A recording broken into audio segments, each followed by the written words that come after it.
All right, ladies and gentlemen, welcome to my final Black Myth Wukong stream, unless I choose to do one later where I'm showing off all the costumes and stuff like that. So if we have time, then I can kind of do that. But maybe, but that's only if I feel up to it.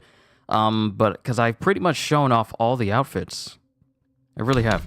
Oh, one thing I haven't shown is beating the Venom Daoist and then destroying all the limbs on his back gets you the Venomous Arm Guard, which is quite unique in the way that you have the Centipede Spike Arm Guard, which is a part of the whole set, but this also goes with the Centipede set, and it has the bonus of, upon landing a critical hit, inflicts the enemy with Poison Bane.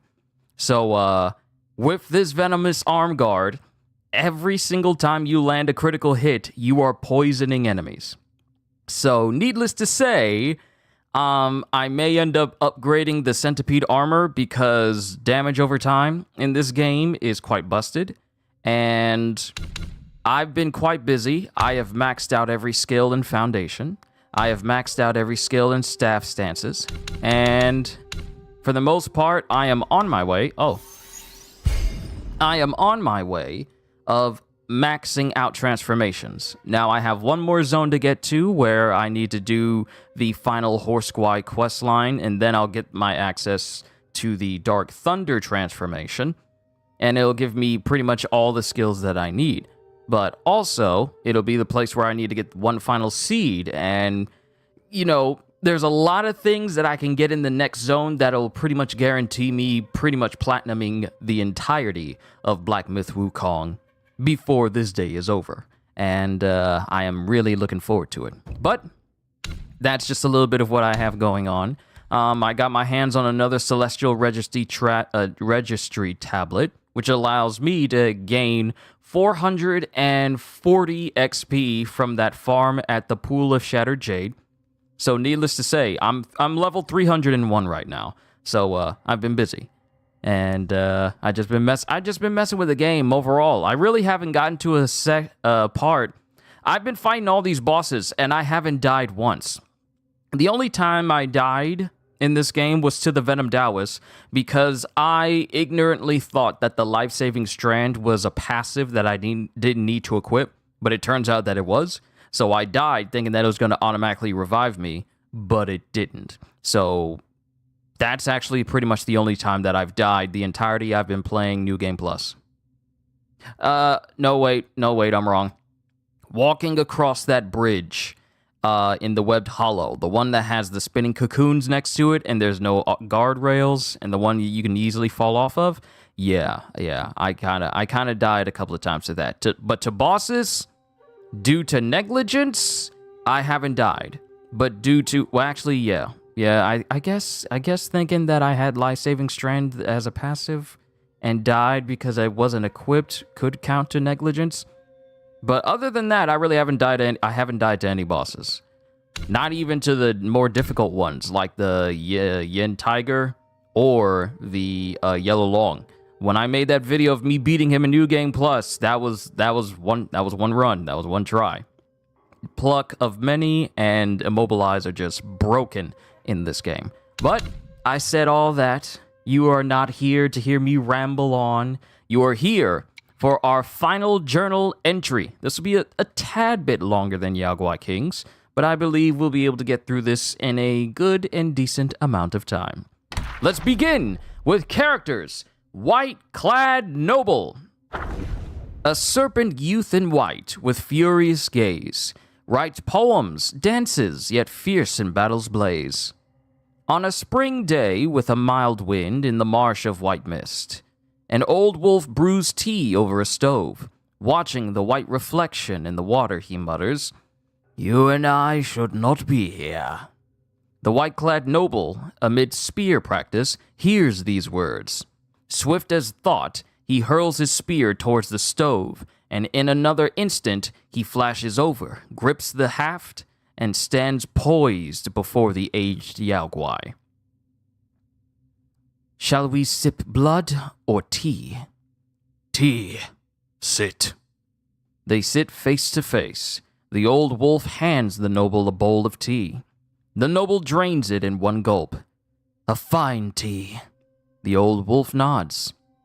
Does a raised mountain garrison warrant so many schemes? The noble replies, I come at my brother's command. There are no schemes. The old wolf retorts, My return from death, was it not a scheme? The noble says nothing. The old wolf gazes at him, also silent. Despite the cloudiness in the wolf's eyes, his unease is apparent. The noble ponders for a moment, then answers, That truly wasn't a scheme. If not a scheme, then what was it? Have you heard about that child in the court? The Buddhas have a spell. They piece together items that mimic the body, chant the mantra of revival, and thus bring back a life. The old wolf smiles bitterly and shakes his head. That master most assuredly wields no such power. Indeed, he does not. Yet the foul relic he obtained bears this potency. The old wolf says anxiously, But living like this, I can barely sleep or eat in peace. When doom is nigh, life may yet persist. When blessed with life, the loom of death lingers.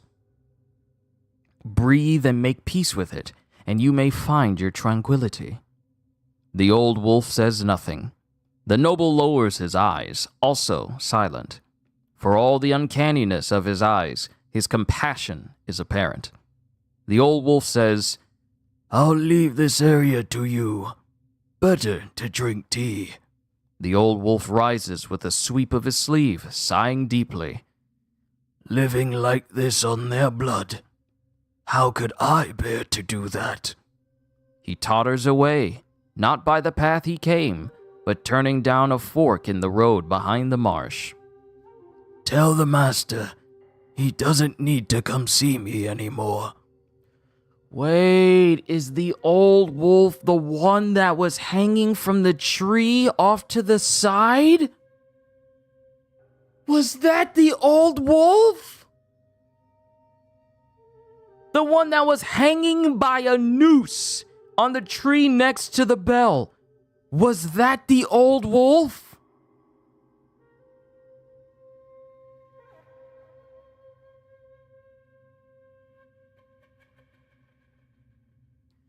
No, I actually feel sad about that.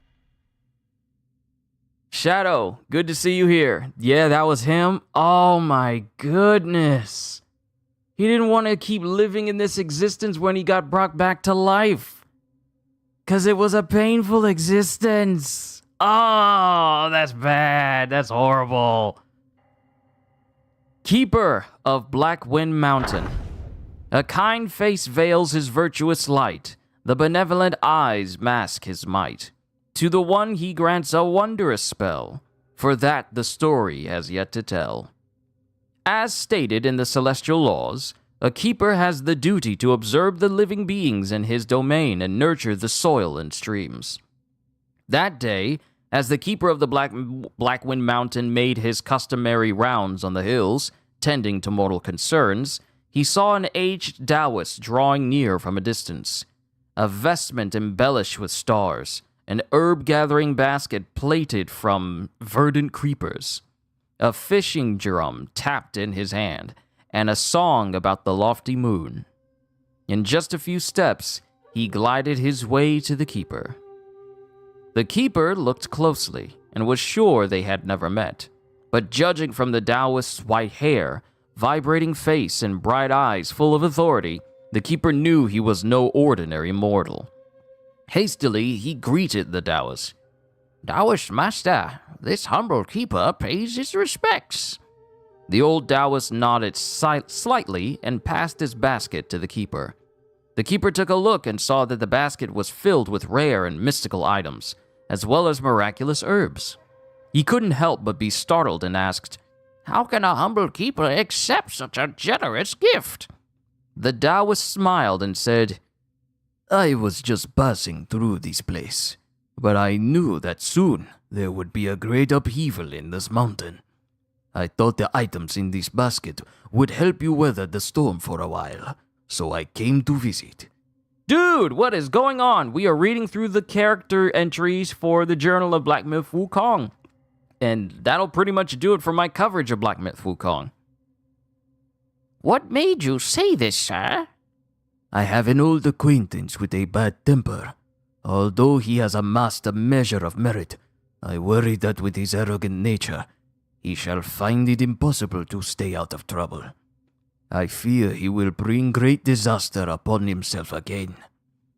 The keeper thought carefully and said sincerely, What can a humble keeper be of help?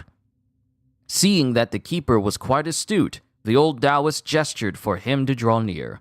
He leaned in and murmured something into the keeper's ear, then instructed, If you chance upon him in the mountains, pass on these 2 spells. I cannot reveal myself, hence I rely on you to teach him, as a means of honoring our bond. The keeper was immensely grateful and bowed deeply in appreciation. The old Taoist returned the bow and was about to leave on a cloud. The keeper hurriedly asked, May I inquire, Taoist master, from whence do you hail? By the time the keeper spoke, the Taoist had already vanished into the distance. A leaf floated down from the sky, its scent faint yet distinct, its tip extremely slender and long, a Bodhi leaf. At that moment, a revelation dawned upon the keeper. He bowed and paid his respects to the departing silhouette until the clouds and mist obscured his sight, then turned to depart. Ooh. Yeah, I'm liking this story. Okay. Man in Stone. When fortune fades, speak not of past delight. In times of joy, recall the memories blight. A single thought of greed can cloud the mind. Each step in anger binds, leaving wisdom blind. People need to take that. People really need to take that sort of knowledge to heart. According to common sense, the local keeper and the mountain deities should work together harmoniously. However, this was not the case in Yellow Wind Ridge. Taoist is Wukong's first master. Yeah, that much I pretty much got. And I'm pretty sure we all seen this dude in the game because we've encountered him multiple times in every single chapter. So when I get to his entry, because you only get his entry when you go into New Game Plus, when I get to his entry, I can't wait to read it. But it's all the way at the bottom, though. It is all the way at the bottom. So yeah, I can't wait to read his personal entry. However, this was not the case in Yellow Wind Ridge. Years ago, when the Yellow Wind Sage led his followers to subdue Buddha-headed Stone Gwai, he sought the Keeper's assistance in battle. The Keeper, however, chose to remain a bystander. The Keepers are basically like Uatu the Watchers from the Marvel Universe. Consequently, when the Gwai's essence was divided and distributed, only the mountain deities received a share, leaving the Keeper empty-handed and filled him with resentment. Knowing his own abilities were mediocre and lacking any significant divine powers or backing, the Keeper believed that obtaining the essence would grant him great powers.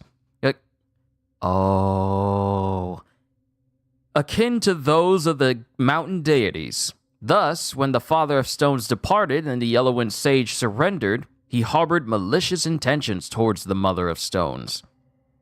He observed the valley for many days, noting how the Stone Gwais were busy moving mountains and shaping stones, while the Mother of Stones merely issued commands from her stone cave.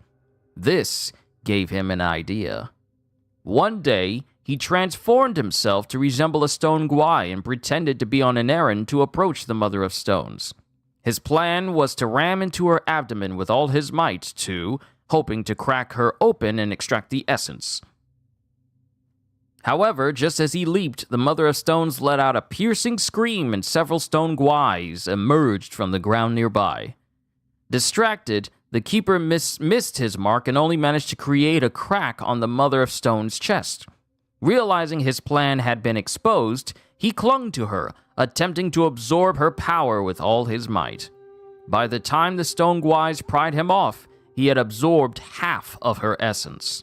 Enraged, the stone guise chased and attacked him relentlessly. The keeper, unable to escape, tried to revert to his original form to fight back. To his dismay, he found himself unable to change back, likely because the stone essence had transformed him into a stone. The stone guise continued to batter him until he was buried in the ground. From then on, the keeper lost all hope and resigned himself to being a broken stone in the valley. Yet he still believed that if he could obtain the other half of the essence, he might be able to transform back.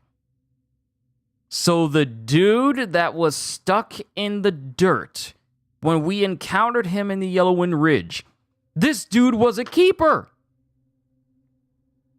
But he's pretty much permanently stuck this way because he harbored covetous, avaricious intentions to the Mother of Stone's power.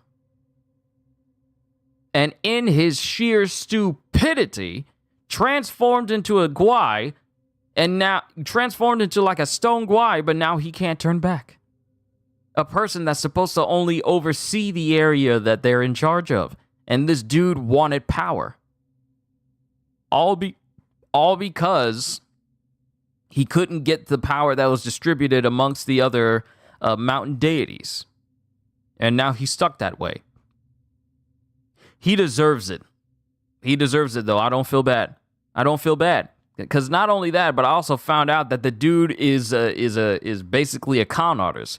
Because you should not buy anything from him unless it's like an important mission item. Everything else, don't even bother. You know that gold beast statue that you can buy for like 12,800 will? Yeah, you can only sell it for 6,000. So he's literally being a cheapskate. So he's a thief. He is a thief. Leave him in the dirt. I feel extra happy that I beat his face into the ground. Yellow robed Squire. In silken robes that flutter bright, a long-snouted guai with eyes alight. Drunk with joy, he sleeps on tombs forlorn. His spear and armor gleam like dawn. Windy, searing sun, a vast waste. A headless monk and a yellow-robed squire rest together under a withered tree. The monk plucked at the strings of his sanxian. I want to say sanxian? Pardon me. The monk plucked at the strings of his sanxian, his body swaying gently to and fro. Enough, said the squire, rousing himself. Let's have some peace. The monk's hand stilled. He edged away, then raised his hand to strum again. The squire hastily held out his drinking flask. Have a drink. With what mouth? I ain't got a head. Where is it? Didn't you hear his song? With what mouth? I ain't got a head. Where is it? Didn't you hear his song? The monk answered himself. Gone! Someone stole it. You should have kept better watch on your head. The fault is your own. The monk turned away, making no answer. The squire drew a piece of gold from his robe and showed it to the monk. If he doesn't have a head, why are you showing him something? I'm sorry. Though he had neither head nor eyes, the monk warm. Mine had ye swing about such a price. Could have the thieves' eyes. Could have the thieves eyeing ye. Eyeing ye. Ye. Could have the thieves eyeing ye. The squire waved a hand. I don't have to worry. I'll come for you if it's filched. Me? You're the only one I've shown it to. If it's gone, you will be the culprit. The monk gave a chuckle, with absent mouth, at a loss for words. The squire gestured. I'm sorry, I'm kind of being a bit silly on this one. The squire gestured toward the horizon. There's gold aplenty there. Why should you covet a mere sheet from me? I ain't after your gold, but tell me, what gold lies there? You truly don't know? That was once a kingdom abundant with gold. Gold from the gilded Buddha statues, all stripped bare. Even the gold and Buddha statues? You ain't a believer in karma then? Ha! All those golden Buddhas never brought them any favor. It is plain there is no such thing as karma. The monk fell silent. The squire sneered, tipping his flask. He found it empty, and then rose to his feet. I'm to await someone at the bidding of my brother. If you want more drink, come find me. He tucked the flask on the side. I'll go scrape off more gold and trade it for a better brew. Then we can drink our fill.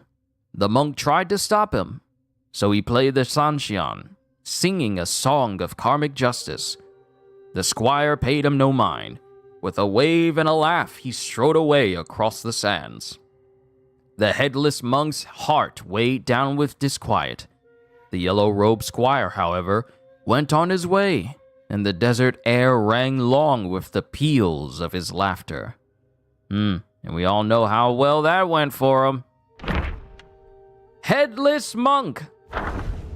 Sanxian, grief and rage untold, defeated and demeaned by my follower bold. Confused I saw kindness repaid with hate.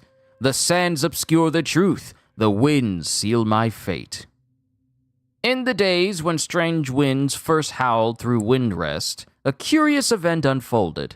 Children of the village were at play near the village's edge, when haunting chords from the Sanxian wafted through the air. Their young ears caught the song's pleasant notes. In the land of bloodshed and chaos' string. Intrigued and never having heard such a song, the youngsters raced towards the musician. As they neared, they beheld a figure leaning on a boulder, headless. The children scattered in fright, all but young Chenda, who stumbled and fell. As he lay, weeping and watching his friends flee, the headless monk ceased his strumming. He emerged from behind the rock and strummed once more. Invisible forces gently lifted Chengda, steadying him on his feet. No longer fearful, the boy observed that, apart from the missing head, this figure resembled the benevolent monks he'd seen in the hamlet. Seeing Chengda unafraid, the headless monk plucked another chord. A cooling breeze passed over the boy's bruised leg. Looking down, Chengda found his wound miraculously healed. Clapping in joy, he exclaimed, "Magic! Magic!" The monk strummed again, and Chengda's torn trousers restored themselves. Ah, the power of music. With that, the monk returned to his eerie song. Yellow wind reach, a mighty old range, once buzzing with joy and glee, and vanished into a gust of wind and sand. When the villagers returned to save Chengda, they found him pointing at the sand, exclaiming, "It was an immortal!" The adult scoffed. "Nonsense! What sort of immortal lacks a head? You've seen a ghost, boy!" Bodhisattva Lingji! From emptiness, desires arise, bringing strife. From compassion, lust grows, vast as life. Past joys turn to future regrets. Cleanse the heart, let go as the wind sets. The reasons behind Bodhisattva Lingji's beheading were widely debated. Tiger Vanguard put it this way. How could we, mere followers, dare to discuss the matter's affairs? However, I once heard my father mention that our master despised that bodhisattva of some sort. Their so-called master-disciple bond. To me, it was more about merely seeking protection. Being a Yaoguai, you got to be pragmatic. Immortals and Buddhas don't show mercy. It's all about mutual benefit. The king of flowing sand seemed to know more details. Years ago, when Master helped my humble kingdom avert disasters, I caught a glimpse of that big beetle. It had a Buddha head on its back, identical to the one Master beheaded. Alas, everyone in my kingdom turned into rats later. Master said it was a calamity he brought upon us, and left with his followers. I know he didn't want to leave. He always wanted Yaoguais to live dignified lives. The second prince was terse. Master, not bad. The Bodhisattva deserved it. Ma Tianba, passing through, sighed and said, An oil-stealing rat climbs high only if someone sets up a ladder. The Yellowwind Sage had only one comment about the matter. Those who bring disaster upon others will have disaster brought upon themselves. If not by me, then by someone else. And that is Bodhisattva Lingji. Turtle General! We are... Goodness. We are already moving through this. Turtle General! Completing Xuan Wu's name... Xuan Wu's name, the turtle and the snake. Cycles end and cycles start, the Yaoguais they break. In frozen realms of ice and snow, they honor nature's call. United hearts in decay, better to die than living in pain. I was about to say, better to lie than diving in pain. Better to die than living in pain. The New West, above the Bitter Lake. The turtle and snake generals revealed their true forms. The turtle general, as massive as Mount Tai, landed in the sea, causing huge waves. The snake general, resembling the mythical Zhu Long, coiled around a mountain ridge, shaking the earth. Yellowbrow showed no fear, wielding a spike shaft cudgel, strong and flexible, engaging the two generals in fierce combat. The turtle sprayed water, and the snake breathed fire, almost gaining the upper hand. Suddenly, Yellowbrow threw an object into the Bitter Lake, which transformed into a 10-tailed golden fish. The fish grew rapidly upon contact with water, entangling the turtle general. The snake general intended to assist, but Yellowbrow untied a sack from his waist, releasing a strange beast. This creature had a gilded body and a Buddha's head, with sharp claws on its feet. On the shore, it engaged in a fierce and evenly matched battle with the snake general. Must be talking about the opera monobat. As the four clashed and shouted, Yellowbrow stood on the cliff, chanting. Suddenly, a freezing wind howled, and a heavy snowstorm descended, blanketing thousands of miles and freezing the lake's surface. Despite their immortality, the turtle and snake were bound by their natural instincts to hibernate in the cold. Gradually, they grew weary and exhausted, their eyelids heavy with fatigue. After countless rounds, the turtle general, unable to endure any longer, sank into the icy depths of the water. As he closed his eyes, the last scene he saw was the snake general, unable to escape the frost and icy blades, being cut into several chunks on the shore. I was right, it was Yellowbrow. I knew it was Yellowbrow. It was Yellowbrow who took down the snake general, took advantage of their animal instincts, and then just chopped him apart as his body was forced into hibernation. That's why his body is all over the place rather than being one big continuous skeleton. Those are the parts that got chopped up. That an even sadder reason of why Turtle General was crying when he saw the remains of Snake General. That's a horrible way to go. The Fox. A fox beside the mountain stands, in sorrow deep and long, with caring heart and hopeful wish for her savior to belong. With steadfast heart it seeks the path to rise and journey far, yet fate unknown her end draws near before it sees the star. According to ancient texts, a fox that lives for 100 years can transform into a human and gain knowledge of happening 1,000 miles away. Pardon me, a little burp there. After 1,000 years, it can communicate with the ones above and become a fox immortal. There was once a young fox who harbored a deep aspiration to become a fox immortal from a very young age. Driven by this dream, it practiced diligently and tirelessly, never allowing itself to rest. In its quest for knowledge, the young fox frequently sought advice from its kin, asking, "How can I become a fox immortal?"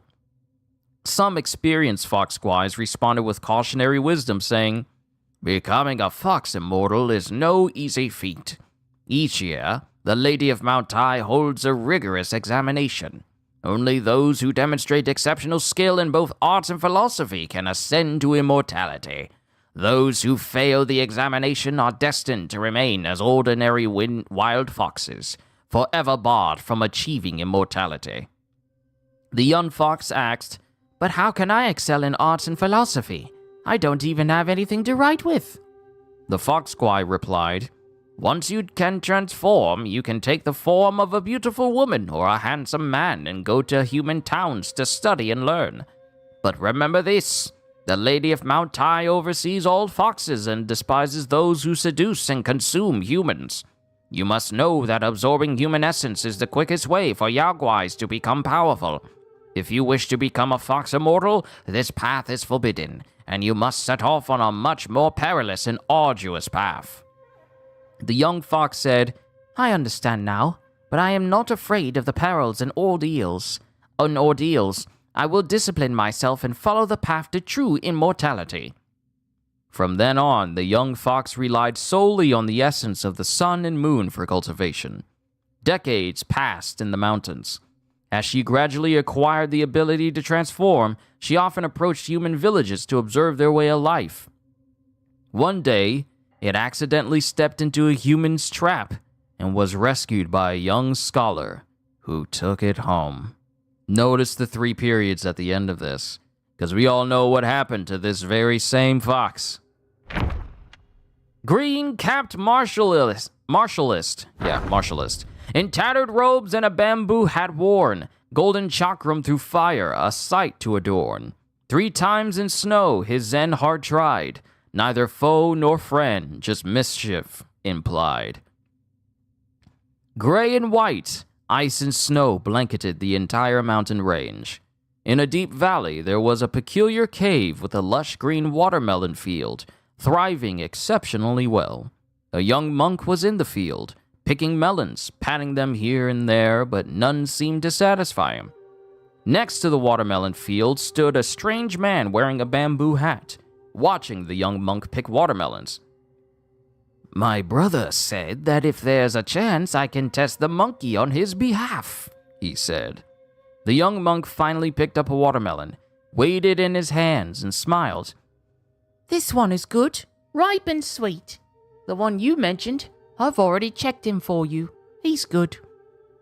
The strange man replied, "If I don't test him myself, I won't be at ease to tell my brother about him." The young monk exerted his strength and split the watermelon in half. "Instead of feeling uneasy about him, I worry more about your brother." The strange man pondered for a moment and said, "The thing is guarded by my brother. There is nothing to worry about." The young monk, munching on both halves of the watermelon, doesn't that sound familiar, said non-committally, "That thing tests the bearer's heart greatly. He has bore it alone for many years. Let's hope he doesn't fail at the last moment." "You, what's going on? Are these going to be recorded to listen to later?" "Oh, yes. This isn't like Twitch where it's only going to be gone for a little while. Once the stream is over, my videos stay up unless I voluntarily delete them, which I rarely do. Only if I've messed something up. But no, don't worry, Mustafa. They will still be here. Just like every other video I've done with the journal entries. So don't worry. Even if you weren't able to hear everything I said at the beginning, you'll be able to hear everything I said later. This will be a VOD later. Don't worry. It's all good. The young monk... I'm going to read this again. The young monk munching on both halves of the watermelon said non-committally, "Awesome, I'm enjoying these. Thanks, man. Subbed." "Well, thank you, Mustafa. The more the merrier. Your presence is always welcome here." The young monk munching on both halves of the watermelon said non-committally, "That thing tests the bearer's heart greatly. He has bore it alone for many years. Let's hope he doesn't fail at the last moment." The strange man quickly responded, "That's why, if this time that monkey succeeds, wouldn't it be the best of both of you?" The young monk stopped, looked at the strange man, who quickly bowed his head and apologized. The young monk laughed again, waved his hand, and said, Go, go. First, pass my disciples' test. Then we'll talk about the rest. The third prince. In the kingdom of flowing sands, his lineage held the throne. Chu by spear in hand, a prince of might well known. The third prince, renowned in the city of Pine, or Pin, if you will, originally hailed from a distant land before becoming a disciple of Bodhisattva Guoshiwang. Yeah, Guoshiwang. I was about to say Gushiwang. Gushiwang! Sorry, I do. Bodhisattva Gushiwang, but sorry, that's just me being silly. Originally hailed from a distant land before becoming a disciple of Bodhisattva Guoshiwang. Bodhisattva Guoshiwang was famed for his ability to subdue Yaoguais. This was precisely the skill that the third prince sought to learn, as his homeland was plagued by rampant Yaoguais. After the journeyers had bested the Yellow-Wind Sage, the third prince was relieved to learn that the sage had been sent back to Mount Lingshan. This news allowed him to focus on his mountain practice undisturbed. Later, whispers of another grand ceremony in the New West caught his attention. With his master's permission, he set out with his 4 captains to investigate, suspecting Yellowbrow of foul play. However, they were met with a crushing defeat, as Yellowbrow had once again stolen his master's vessel. Master, we have suffered a resounding defeat. This is not the first encounter we've had with him, and yet here we stand, vanquished once more. Master, a beguiling spell has taken me. I have to wound myself to stay awake. Master, be warned! That old Kwai now possesses an immense gilded form, which turns aside blades and spears with ease. Exercise utmost caution. Master, the 4 captains must have been bewildered by some evil spells. Now they have bowed before Yellowbrow and become his devotees. Master, my first captain debated with Yellowbrow and was deluded. Now he sings beguiling chants in the dungeon to incite our surrender. Master, Yellowbrow... There's a lot of these. Master, Yellowbrow twisted off my second... Oh, wait. I'm just now realizing that this is the prince saying all of this. This is the prince saying all this, and he's talking to his own master. Sorry, I gotta redo this. We gotta do this right. Master, we have suffered a resounding defeat. This is not the first encounter we've had with him, and yet here we stand, vanquished once more. Master, a beguiling spell had taken me. I had to wound myself to stay awake. Master, be warned, that old Gwai now possesses an immense gilded form, which turns aside blades and spears with ease. Yo, Kitty, what's going on? We are reading the character section for Black Myth Wukong, and that'll do it for my Black Myth Wukong coverage for this channel. We are just reading through the characters, and we have reached the third prince, so we are currently on the New West section of the game. It's going quite well. How have you been? Hope all has been right with you. Master, be warned. That old Gwai now possesses an immense gilded form, which turns aside blades and spears with ease. Exercise utmost caution. Master, the 4 captains must have been bewildered by some evil spells. Now they have bowed before Yellowbrow and become his devotees. Master, my first captain debated with Yellowbrow and was deluded. Now he sings beguiling chants in the dungeon to incite our surrender. Ah, that is Captain Y's voice. Master, Yellowbrow twisted off my second captain's head. Into pus and blood it turned. Yellowbrow's evil craft then transformed the blood and pus into a lotus flower, blooming at the temple gate. Ah, Captain Calpawave. Master, the third captain threw his weapon at Yellowbrow, and Yellowbrow broke the captain's limbs and reattached them with those of others. Doing good, you and company? Oh, we've been doing fantastic. It's been a wonderful day thus far. It's been quite wonderful. I'm happy. My family's happy. The boys are good. The sun is shining. That cool breeze is starting to creep up now, which means that fall weather is quickly on the way. I couldn't ask for a better day. Oh, and we got a new subscriber to the channel. So yeah, everything's been nice. The channel grows even larger. The name of Kyushu 92 is starting to rise through the ranks. I'm so happy. I'm kidding. I'm being silly again. Master, the third captain threw his weapon at Yellowbrow, and Yellowbrow broke the captain's limbs and reattached them with those of others.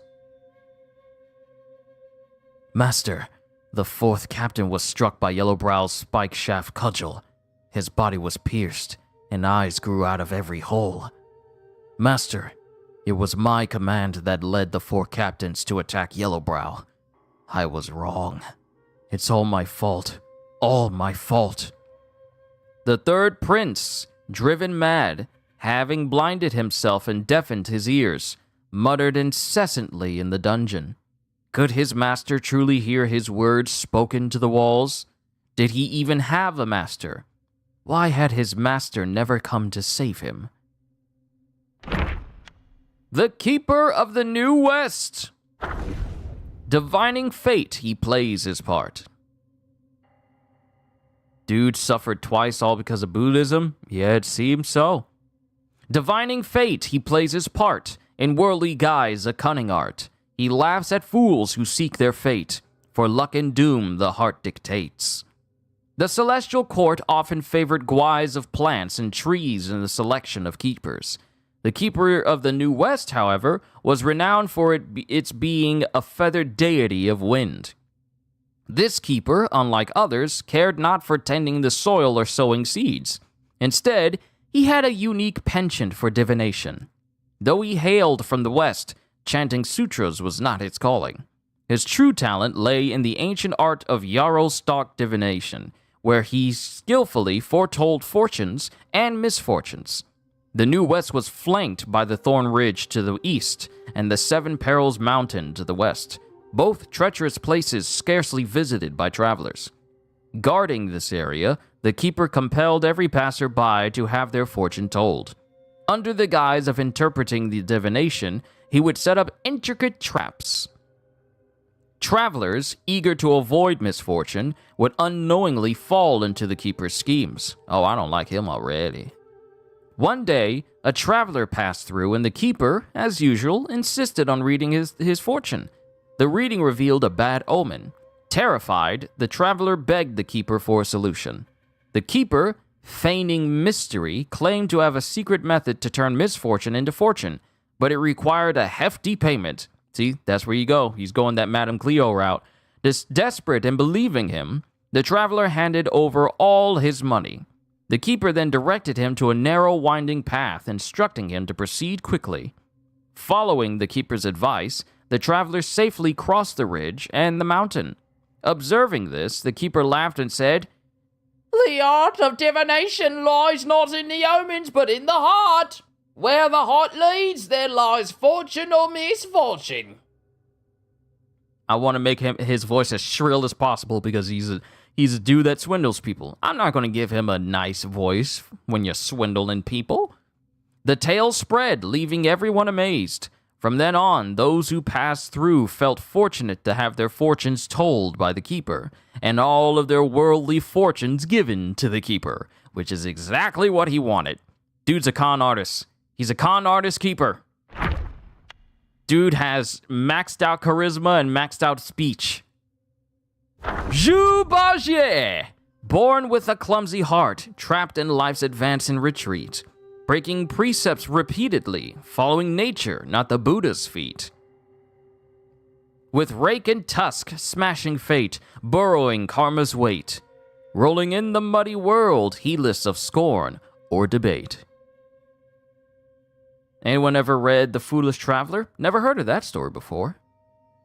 In the highest sky above the jade pool. Oh, pardon me. Take another sip of this orange juice. In the highest sky above the jade pool, amidst the swirling clouds and mists, celestial maidens flitted to and fro. Today, the Queen Mother of the West was hosting a lotus viewing banquet. As Admiral Tianpeng walked past the gate, he saw a tall, burly man blocked by a celestial maiden. Admiral Curtain Raiser. Admiral Curtain Raiser, the maiden said in a polite but cold manner. Without a handwritten invitation from the Queen Mother, you cannot sit by the pool. If you don't mind, why not take a seat in the side hall and have some tea? The burly man responded in obedience, but his gaze fixed in the main hall. At such behavior, Tianpeng suddenly shook his head, a faint smile playing on his lips. He presented his invitation to the other maiden at the gate and strode in, his head held high. The banquet was in full swing, with celestial officials exchanging toasts, their joyful laughter resonating throughout the hall, creating an atmosphere of mirth and merriment. Tianpeng, an admiral who guarded the celestial river, seldom attended such festive gatherings. However, he managed to greet everyone as if he was well acquainted with them all while mindful not to overindulge in wine. Wise person. The god of longevity stood beside the Queen Mother, stroking his beard and chuckled, Such extravagance! I wonder how would the peach banquet surpass it? A constellation officer standing nearby chuckled at the elder's concern. Elder, such worries are in vain. With the allure of those 9,000-year peaches, even a casual arrangement of tables outside the celestial gate would draw the dignitaries from across the three realms, be they noble or humble, eager to partake in a taste. A red-faced immortal sneered. It's not the peaches they seek, but rather to bow before the Jade Emperor and the Three Supremes, and worship the Buddhas of the West. Such assemblies are scarce pretexts for them to curry favor and bask in the company of the divine. The Queen Mother spoke with solemn dignity. The peach banquet is no trivial matter. Our gathering today is but a prelude, a rehearsal of the rites and rituals that must be executed with exactness and reverence. Upon concluding her speech, the Queen Mother signaled to the Lord of Luna with a glance. With a few claps of his hands, a group of maidens dressed in white entered the hall. The maidens took their positions by the jade pool and began to play instruments, sing, and dance. And the song they sang was, If you be my bodyguard, I can be a long-lost pal. I can call you Betty, and maybe you can call me Al. I'm sorry, I feel silly today. Among them, one dancer with hair like silver and a dress like clouds stood out with her exceptional grace. Tianpeng had never seen the beautiful celestial maiden so closely, and he was fascinated. A celestial maiden in a violent gauze dress. Is that gauze? Gauze? Violent gauze? Violent gauze dress. Holding an exquisite cup of wine with both of her hands. Admiral, she softly called. Drenched in his fascination, Tianpeng took the cup from her hands, yet his gaze never left the white dancing sleeves. After the dance concluded, Tianpeng regained senses. He rose up to toast the Queen Mother, yet the queue was long. By the time he reached the end of it, he found himself already outside the gate. Suddenly, he heard someone shouting, "Shoes! His shoes!" He looked over and saw two celestial officers supporting a drunken monkey as they hurried past. Tianpeng thought to himself, When will I ever get to be as drunk as that monkey? And that's Zhu Bajie. Venom Daoist. Love how they put three main characters in just a single little story. This is what I was saying the entire time when I was playing the game in my initial playthrough.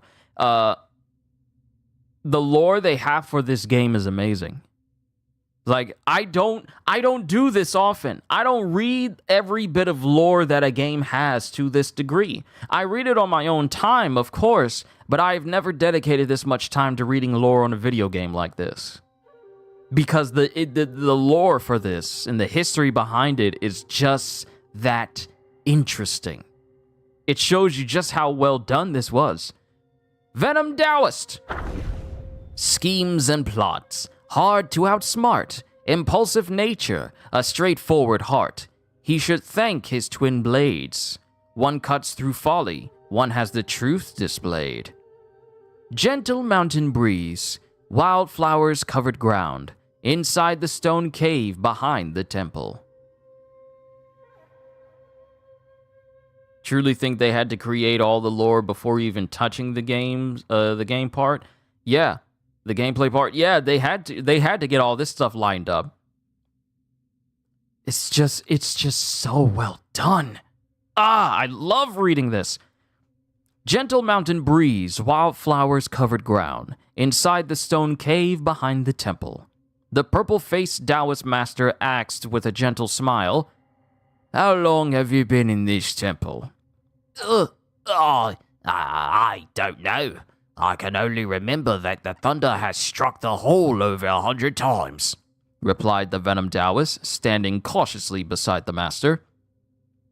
Then it has been over 100 years, the master said, walking towards the bare stone wall, about to touch it. Master, the Taoist called out. I have been here for a long time, yet you have not taught me any skills. Could you perhaps teach me a few moves today? You wish to learn my skills? Since the day I called you master, yes. Your foundation is solid, and energy channels harmonized. You have already achieved high. I want to say it's you have. You have already achieved high. I am afraid learning my skills won't help you much. The Taoist tensed up at the master's words, fully on guard. Yet, out of his expectation, the master uttered, "Skills I can offer no more, but some unique methods of practices I can offer. Yet they are beyond the mind's feeble and demand strong willpower to succeed. If you are not deterred by hardship, I can let you try." Intrigued, the Taoist asked, "What kind of unique methods?" The Taoist shook his head and said, "Without your willingness to learn, I cannot tell you that." The Taoist pondered deeply, unable to make a decision. The Taoist gently persuaded, It is a path trodden by many of my disciples. If you come here, attempt nothing and achieve nothing, would it not be a journey in vain? Hearing this, the Taoist... The Taoist remembered his brother's instructions and inquired, "What can this method achieve?" It will refine your body, elevate your divine skills, and the path to ascension shall be an ease. Is it truly so profound? If you find it not helping, you can stop at any time, the master said confidently. Moved by these words, the Taoist agreed immediately. I am ready to follow your instructions, master. Come with me, the Taoist said, glancing once more at the stone wall before leading the Taoist away. Give me a sec. Denim's being a little bit louder than normal.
Give me a sec, everyone. I gotta feed the boys.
Alright, everyone. Sorry for the hold-up.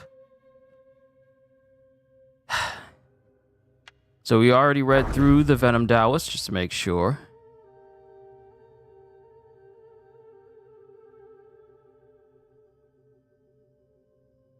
Yeah, we already read through the Venom Daoist. Now we move on to the Crane Immortal.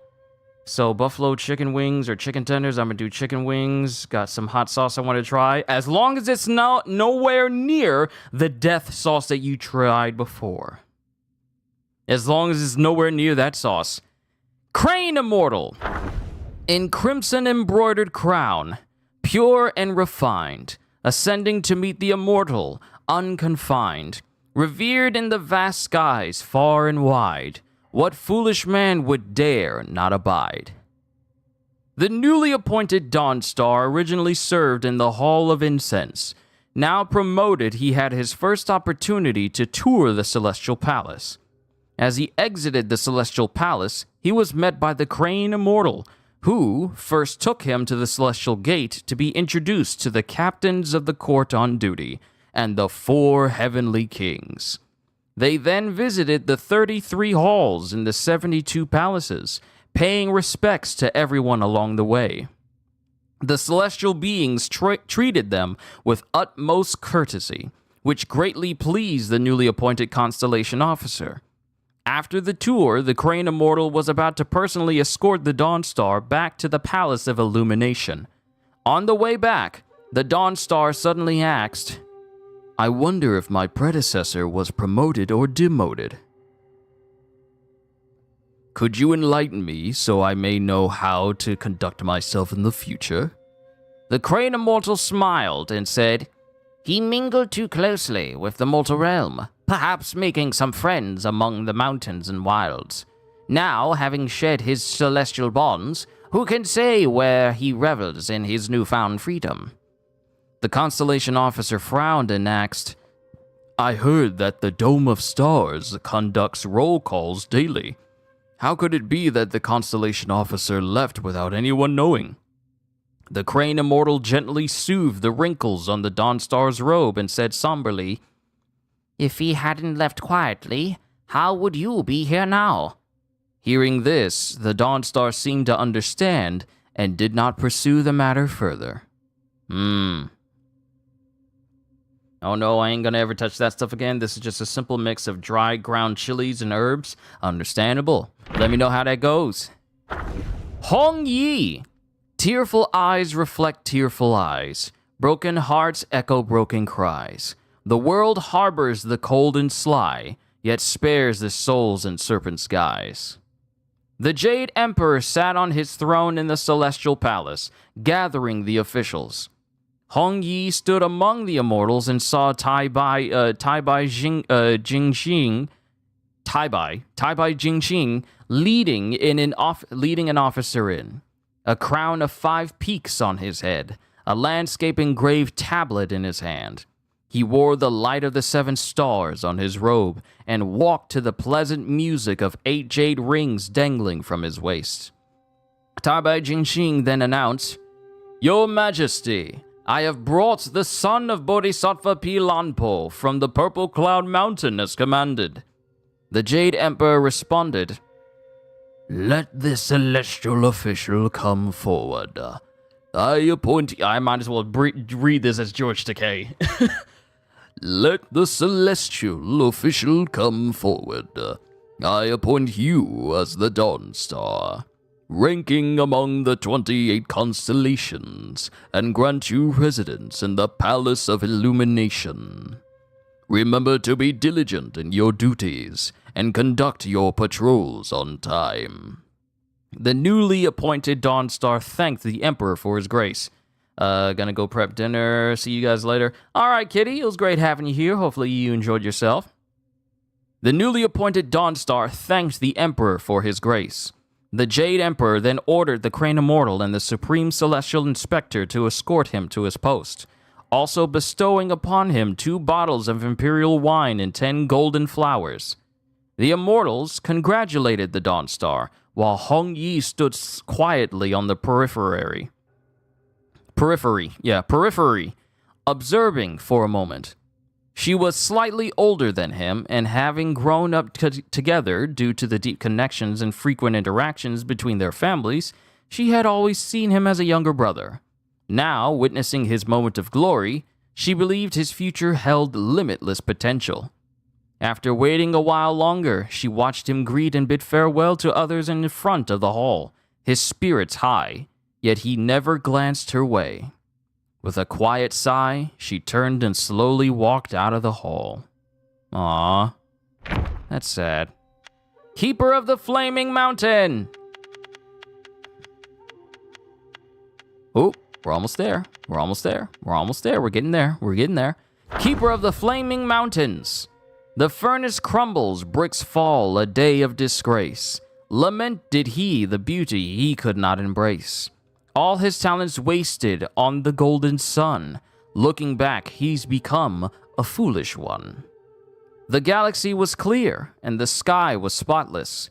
That night, a young Daoist boy sat by the furnace, fanning the fire. Feeling drowsy, he was about to sneak in a nap when he suddenly heard a soft laugh. Looking up, he saw his master standing at the door with a girl, watching him doze off. He quickly straightened his clothes and stood up to apologize. Contrary to his usual stern demeanor, the master did not scold him. Instead, he called the boy over and briefly introduced the newcomer, instructing them to guard the furnace together from now on. Finally, he said lightly, "She is your senior. You may call her Rakshasi." At first, the Daoist boy was delighted to have a companion, but upon hearing that the newcomer was a senior, he felt displeased. As soon as the master left, he decided to make things difficult for her. Handing her the fan, he said, "The furnace is now your responsibility. It's only right that the older one does the work, isn't it, my senior?" The young woman did not argue and simply smiled. "Indeed, my junior. You may go rest." The next day, when the master ascended the altar, the girl approached. The young Daoist boy thought she was going to complain, but instead she said, "Master, as a new disciple, is it only right that I fan the fire? However, the fan my junior gave me is a bit small and not very handy." The master glanced at the young Daoist boy and smiled. "If that's the case, I'll make a new one for you. You may as well wield it as a nice vessel." The young Daoist boy had not expected his usually strict master to be so kind to the girl.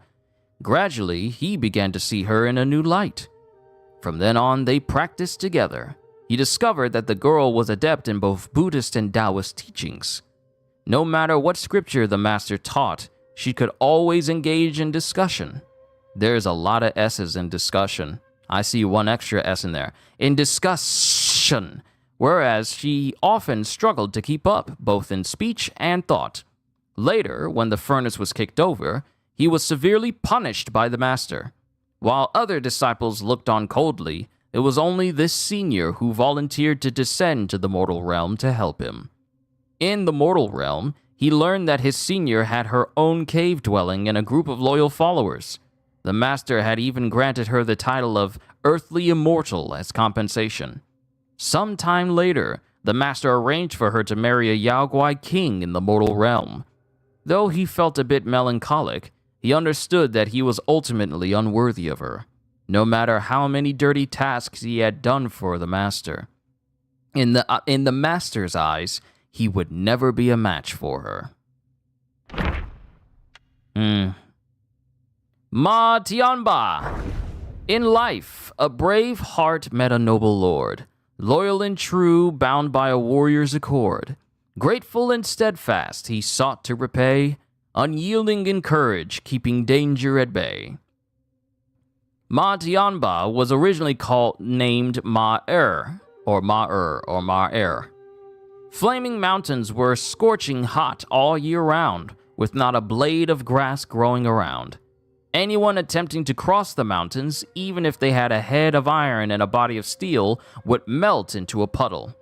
Despite this, some merchants, driven by the lure of profit, attempted to cross the mountains to trade horses in the west. Yet, upon setting foot in the Flaming Mountains, they were beset by Guais. None survived except for one horse, which bolted and ran for 60 miles after sensing the danger. Exhausted and thirsty, it collapsed at the gate of a manor. An old man named Zhu, who lived alone in the manor, took pity on the horse. He took it in, fed it, and cared for it. Gradually, the horse regained its strength and grew robust. The horse was intelligent and always responded to the old man's kindness with grateful neighs.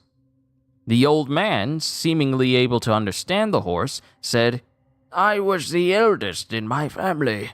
If you wish to join me, you shall be called as my second brother. The old man treated Meyer with genuine affection, often going hungry himself to ensure Meyer was well fed. Meyer took note of this and remembered it in his heart. The Flaming Mountains were in perpetual drought, and without the plantain fan, there was no spring to sow and no autumn to harvest. Moreover, Zhu was getting on in years. One day, as he was feeding Meyer as usual, he suddenly collapsed by the stable. Seeing this, Meyer hoisted the old man onto his back, and galloped towards the plantain cave on the Emerald Mountain. He ran non-stop for over 770 miles. Whew! Yet by the time they reached the Emerald Mountain, the old man had already passed away. Heartbroken, Meyer refused to return to the manor and began wandering the mountains. Seeing Meyer's gentle nature, the Yaoguais in the mountains often bullied him. Meyer endured their taunts and jests, never getting angry or speaking back. Homeless and unbannered,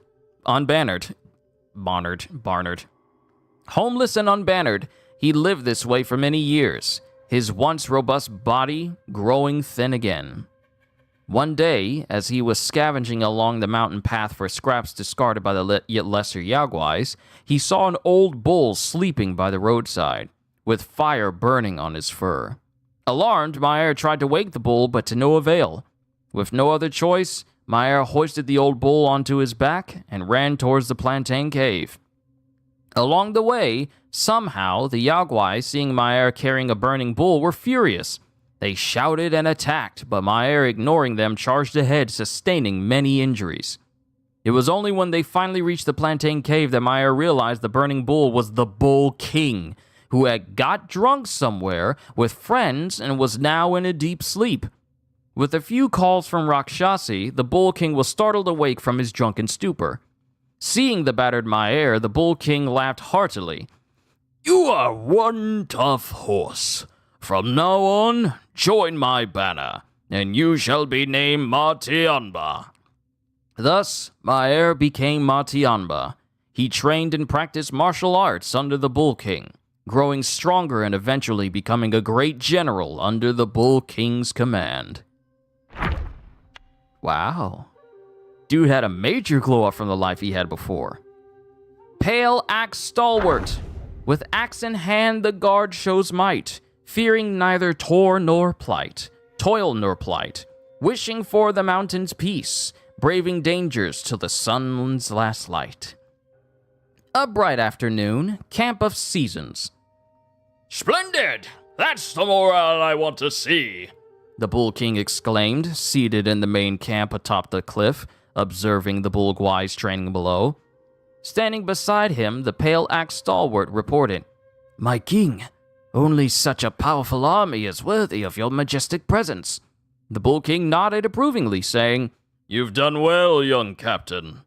Looking at the Pale Axe Stalwart, he said kindly, You've not been under my command for long, yet you've managed to train this mixed troop so well.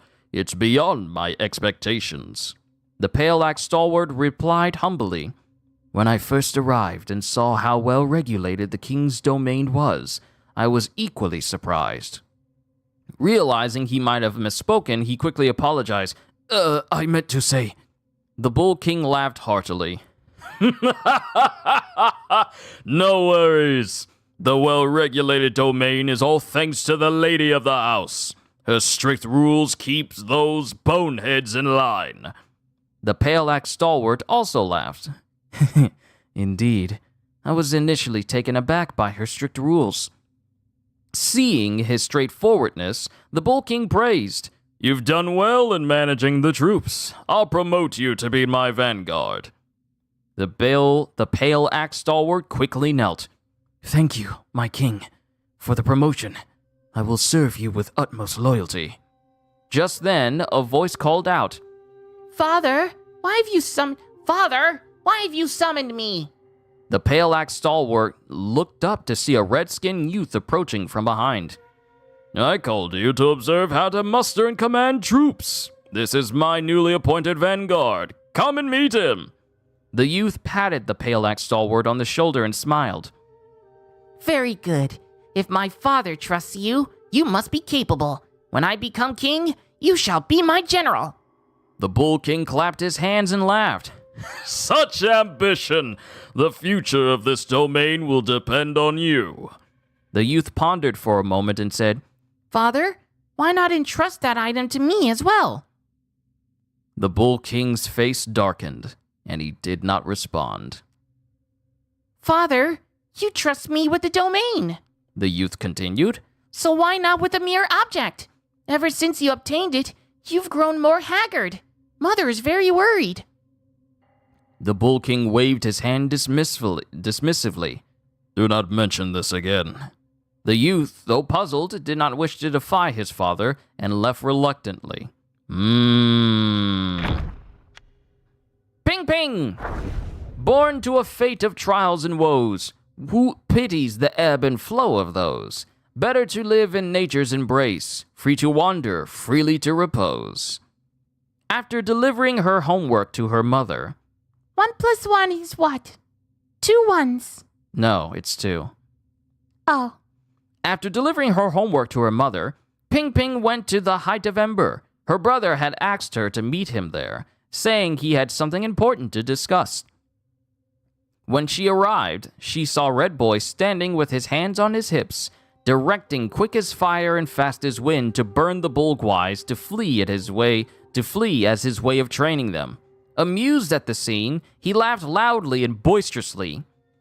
Brother! Ping called softly.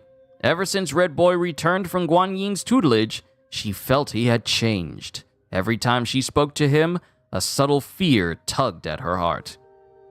Upon seeing her arrival, Red Boy waved to halt the training and turned to her. Ping, let's engage in a game, he proposed.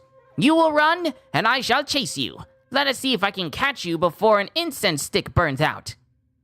In the past, Ping would transform into a little fox, leaping through rocks and crevices, always having the upper hand. Yet this time, Red Boy shattered her hiding rocks with a single spear thrust, scorching her standing dead wood with a breath of fire, and flew over the cliffs she jumped across as a red cloud. In less than half the time it takes for an incense stick to burn, Red Boy effortlessly caught her and sighed. Mother's teachings are still too gentle. Seeing her sister's gloomy face, Red Boy took her to rest by the cliff in the Furnace Valley. To cheer her up, he twirled his fire points for her entertainment. Seeing his little sister clapping and cheering, Red Boy asked, How do you think my skills compare to father's? Ping couldn't answer. She had never dared to make such a comparison.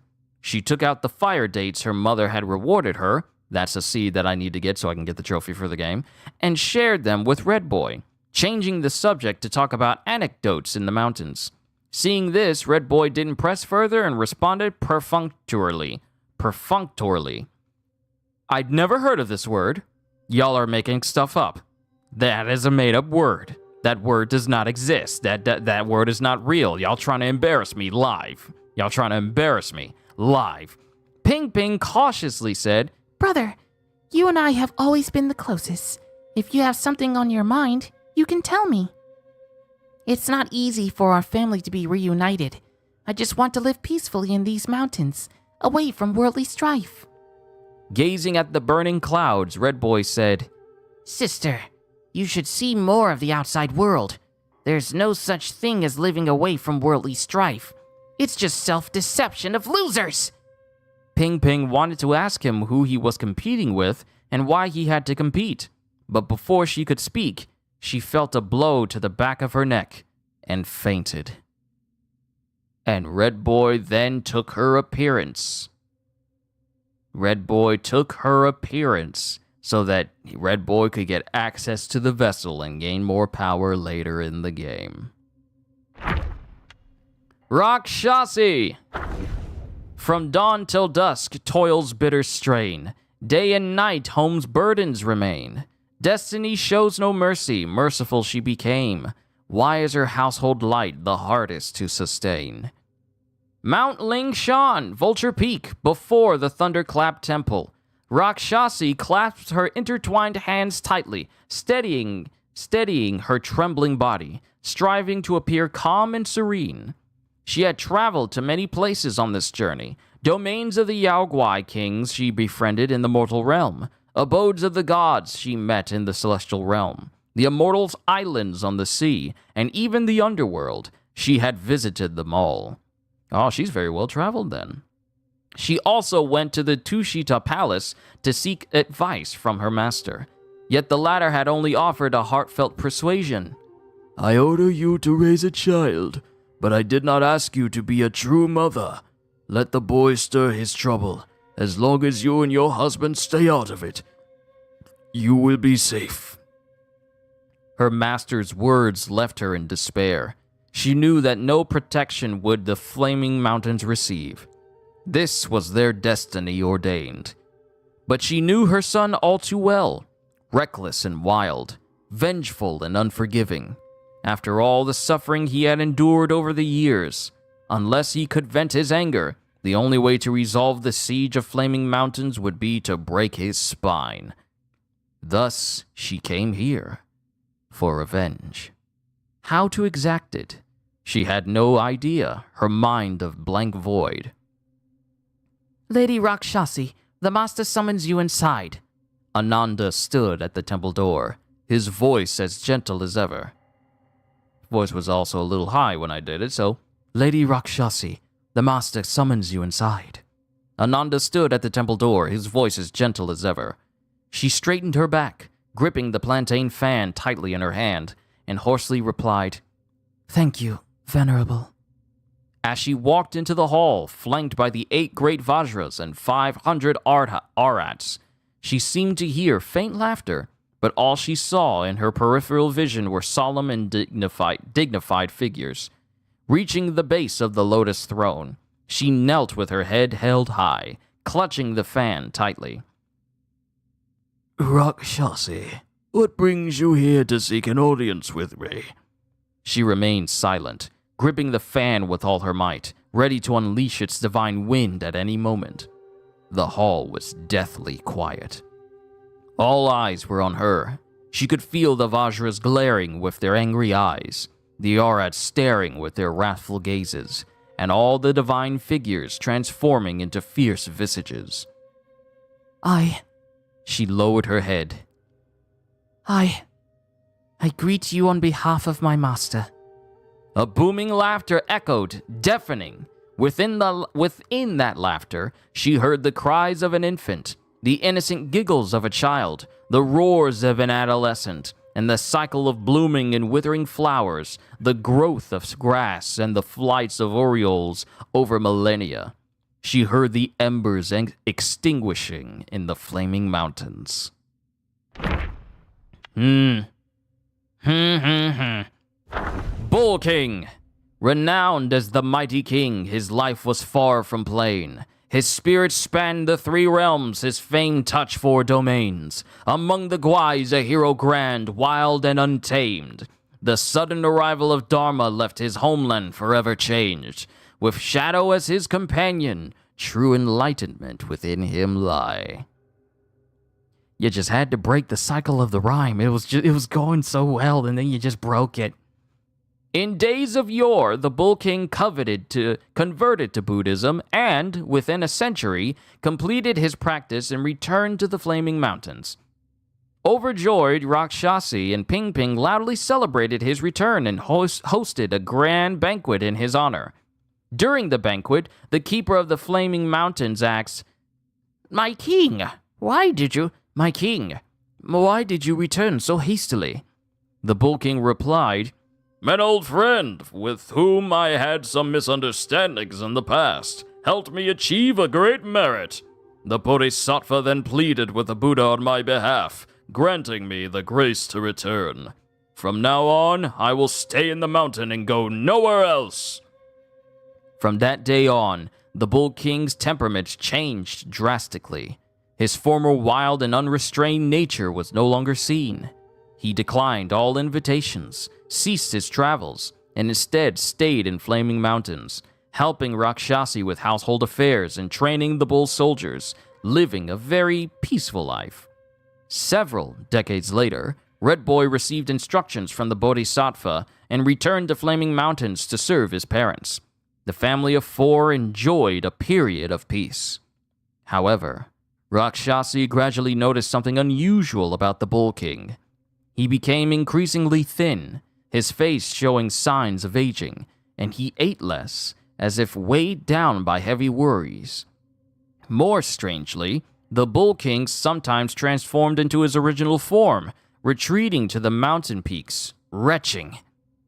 The furry celestial maidens serving Rakshasi said, "The king might be suffering from a rare bovine illness." The fox maidens serving Pingping said, "The king, aware of his past sins, might have learned an ascetic practice in Mount Lingshan and is now undergoing it." The keeper of Flaming Mountains said, "The king's mind is trapped in the past." The king's mind is trapped in the past. It intertwines with his old friend, unable to break free.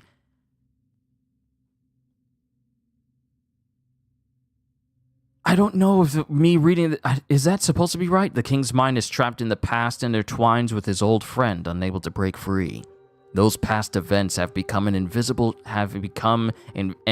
shackles. Invisible shackle or become invisible shackles, and from which he never escapes. Or never escaped. Supreme Celestial Inspector. The mighty inspector, the Emperor's guard so grand, rides fiery wheels at the celestial gate to stand, upholding justice, silent and stern, with one steel whip, the souls burn. In the celestial court, it was a well-known fact among gods and Buddhas that Tai Yi Thunderclap Supreme, also known as the Supreme Inspector, was the Jade Emperor's most loyal enforcer. And we beat him? If his gaze was fixed upon someone, it spelled certain doom. Admiral Tianpeng, who was cast down to become a pig, served as a prime example. Once a prominent rising star, he vanished without a trace after the Supreme Inspector reported him. Initially, the Supreme Inspector did not have his current peculiar appearance. Though not as handsome as Tianpeng, he was at least presentable. Later, the Jade Emperor, in appreciation of the Inspector's impartial enforcement of his decrees, transformed the Inspector's head into the shape of his right hand, symbolizing that when the Inspector was present, it is as if the Jade Emperor himself was there. Give him a necklace or something. I'm pretty sure the dude would have liked to be able to still see normally. How you gonna turn a dude's head into your own hand like he wants that? I'm sorry. When deities encountered the Inspector, they respectfully greeted him and then quickly distanced themselves. They dared not engage in any high-spirited discussions in his presence, fearing that any mistake might be caught and reported. Although the Inspector had no close companions, he did have some interactions with an old god of very high rank in the Celestial Court, aside from the Jade Emperor. Some immortals said that since the Inspector willingly took on such a significant role, he deserved to endure this solitude. Every advantage came with a disadvantage. Others argued that the Inspector accepted this unappealing position precisely because he preferred not to socialize, finding himself perfectly at ease and content in his role. How would you socialize if your hand is a head? Do you just do like hand puppets and you just, hold on. I want you guys to see my face when I do this. Hold on. Let me put my face up here.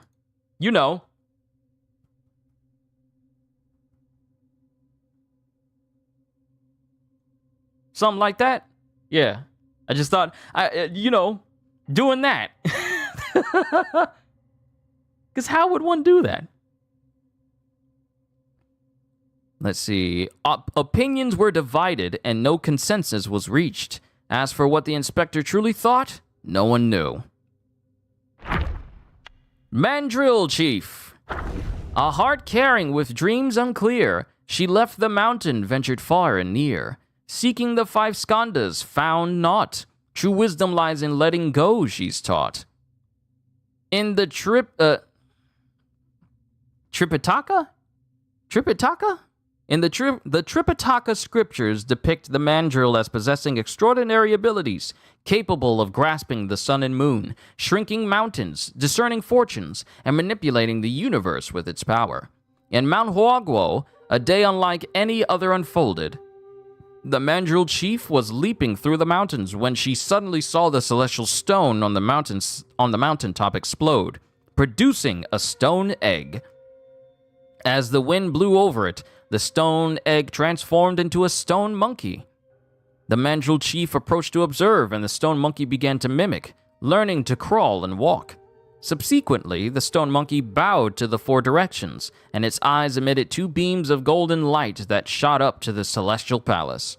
Delighted, the Mandrill Chief brought the stone monkey into the forest to meet the other monkeys. This extraordinary stone monkey soon proved its worth, and, after a series of contests, became the king of the monkeys, earning the title Handsome Monkey King. For 300 to 500 years, the Monkey King led the monkeys in carefree joy. One day, he began to worry about life and death.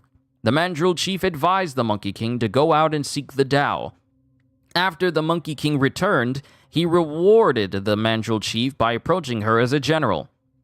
Later, the Monkey King was titled the Great Sage, became a celestial official, caused havoc in the celestial palace, was subdued and imprisoned under a mountain, became a monk, achieved enlightenment, and finally became a Buddha.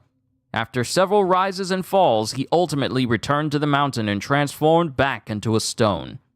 One day, an Immortal appeared in the dream to the Mandrill Chief, telling her that all 5 skandhas are empty and can transcend all suffering. The Immortal explained that if she could visit all the sacred places and temples in the world, gather the essence of the 5 skandhas, and make the 5 skandhas pill, she might be able to awaken the stone and restore its divine spirit. Thus, she traveled across the 3 realms and 4 lands, searching for ingredients to make the pill, until she encountered a monkey that looked exactly like the Monkey King. The Destined One! We're almost done. We are almost done. All we have is just Yin Tiger all the way down to Yuan Shoucheng. Yin Tiger! Wind fans the flames, the hammer strikes. Swords dance, blades sweep the dust aside. With iron will, one finds their way. Between stillness and motion, greatness will stay. In the hall of Yuanchen, Yin Tiger stood before the anvil, hammering away. Several young Taoist apprentices surrounded him, fanning the flames and adding wood and charcoal to the charcoal to the fire. Suddenly, the hall doors were kicked open and the gatekeeper boy chased in with the great sage. Yin Tiger signaled to the apprentices with a glance and they quickly left. The great sage approached the anvil, threw a set of armor on the ground and placed 1 foot on the edge of the anvil, laughing. "Brother Tiger, this armor these immortals granted me doesn't suit me at all." Oh wait, great sage, it's the Monkey King, sorry. "Brother Tiger, this armor those immortals granted me doesn't suit me at all. Why don't you better it for me? I trust your craftsmanship." Yin Tiger glanced at the great sage's cloud treaders and said, "You've come to ask for my help with such disrespect. Your foot." The great sage, with a cheeky smile on his face, lowered his foot and said, "I care nothing about those grand rules above. We've known each other for ages. Why bother with manners?" Yin Tiger didn't respond. The great sage grabbed the large cleaver the tiger had been hammering, tested its weight, and shook his head. "Too light.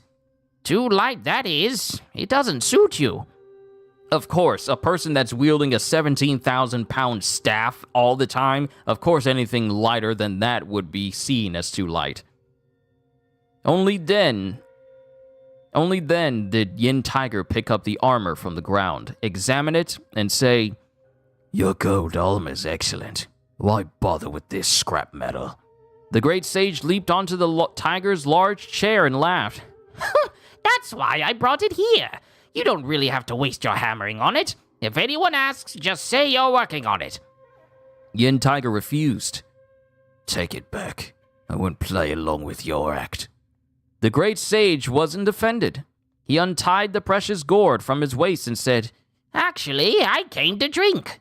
Go call everyone. Remember to invite my good brother Shen Monkey, and bring some of his homemade wine.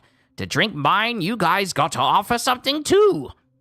Later, the great sage drank and reveled with everyone in the hall of Yuan Shen until he was hammered and had to be escorted back by celestial officials. After he left, Yin Tiger noticed that the armor was still lying beside his anvil. Well then, he would have to return it to him another day. Chen Loong! Craving fortune's smile, but met with bitter strife. Toiling by dark waters, in a grumpy life. In that realm of paint, the last hope's retreat. The green one brought him sweetness, a long-awaited treat. A scroll lay spread out on the desk, surrounded by 4 fingers. A skinny monkey, a mangy dog, an old long, and a fierce tiger.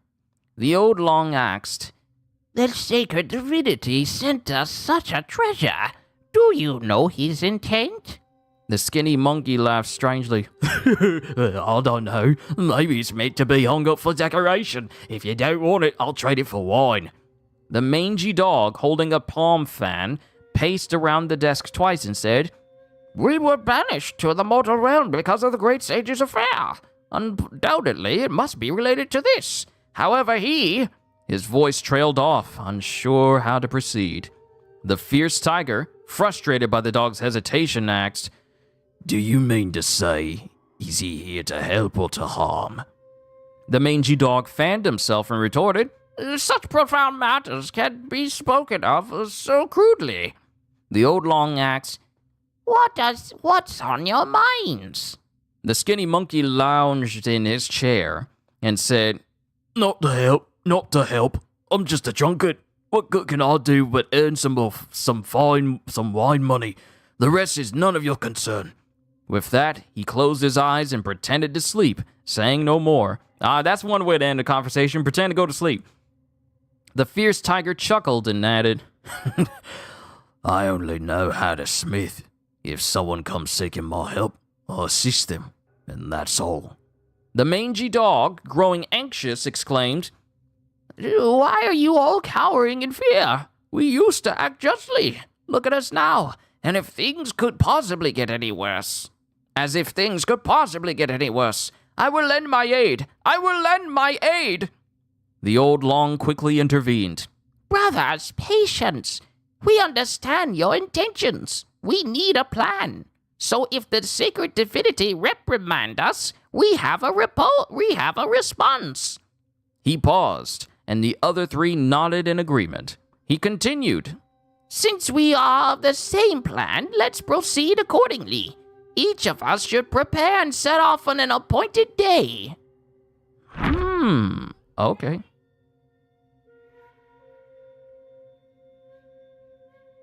Okay, that was Chen Loong. Onwards to Shen Monkey.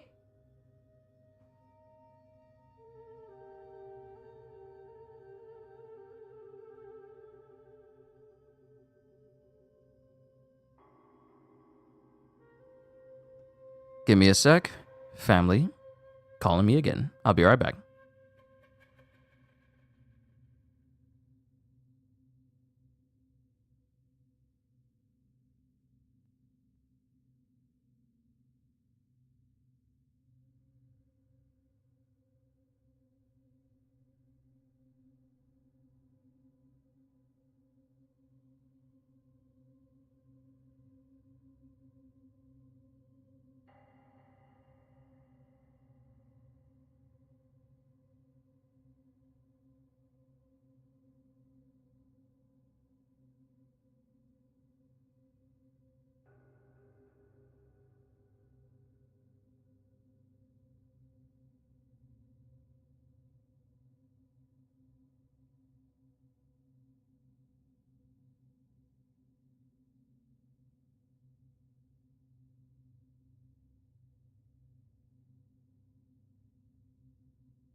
All right, we're continuing, and I'm not going anywhere until we're done with all the rest of these. Shen Monkey! Bottom up the jade nectar, a celestial brew. In the jar, the fresh wine sparkles anew. In worldly clamor, he wishes to stay drunk, forgetting homeland, foreign lands amuck. In Shangan City stood the Temple of the Wild Goose Pagoda. Not far from its gates lived a diligent temple-goer named Tao Desheng. One day, Desheng dozed off as he sat at ease at home. In his dream, he found himself at the temple gate. 4 figures approached. A monkey, a dog, a long, and a tiger, all deep in talk. He heard the tiger ask, Where do you plan to take that thing? The long shook his head. Fret not, I hear they've all returned to their caves. We need but make our way to each place and wait. Our meeting is sure. The dog then inquired, May I ask, friends, where you are all off to? The monkey replied, I'm not fond of the sun, rain, or chill wind. For drinking, I shall seek out a lush and lovely spot. The long stretched his neck. I need to dwell by the water. If your place has a water view, we might dwell near. The monkey waved him off.